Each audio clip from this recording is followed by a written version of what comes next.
Bonjour à tous, j'espère que vous allez bien. On se retrouve pour le 56e épisode des Titans du Monsterverse. Aujourd'hui, je vais vous parler des cerfs de Skull Island. Donc les cerfs de Skull Island sont d'une apparence brune, avec des taches blanches couvrant la moitié supérieure de leur corps et des rayures blanches sur leurs pattes arrière. Et donc les individus mâles ont des bois et ils ressemblent aussi beaucoup à de nombreuses espèces de cerfs, comme notamment le cerf sika ou le daim. Donc ces cerfs sont très doux et vivent en troupeau et sont très attentifs à tout danger. Donc on peut les trouver souvent en train de paître dans des zones fortement boisées ou dans des zones avec des prairies ou des terres basses sur Skull Island. Et donc ce sont probablement des proies pour les diverses espèces carnivores de Skull Island en raison de leur faible capacité de défense à part la fuite.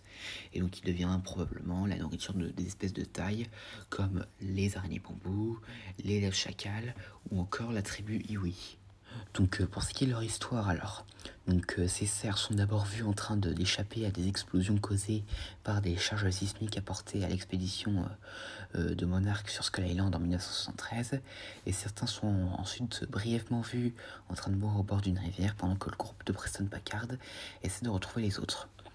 Et donc, et plus tard, quand la tempête de Ghidorah frappera l'île, les cerfs seront sauvés et placés dans le biodôme aux côtés de Kong et des psychovautours. Et à part ça, on ne sait pas vraiment ce qu'ils sont devenus. Mais mis à part ils sont probablement soit restés dans le dôme, ou soit, si Skull Island a fini par ne plus du tout être stable pour les soutenir et les permettre de survivre, il est possible qu'ils s'étaient déplacés vers la Terre creuse. Et pour ce qui est de leurs atouts, alors ces cerfs sont suffisamment agiles pour éviter les explosions des charges sismiques. Donc ils sont aussi très intelligents pour détecter le danger des charges sismiques pour éventuellement échapper aux grands prédateurs de l'île. Et donc et aussi, comme la plupart des cerfs ordinaires, ils sont très agiles et affichent une excellente vitesse.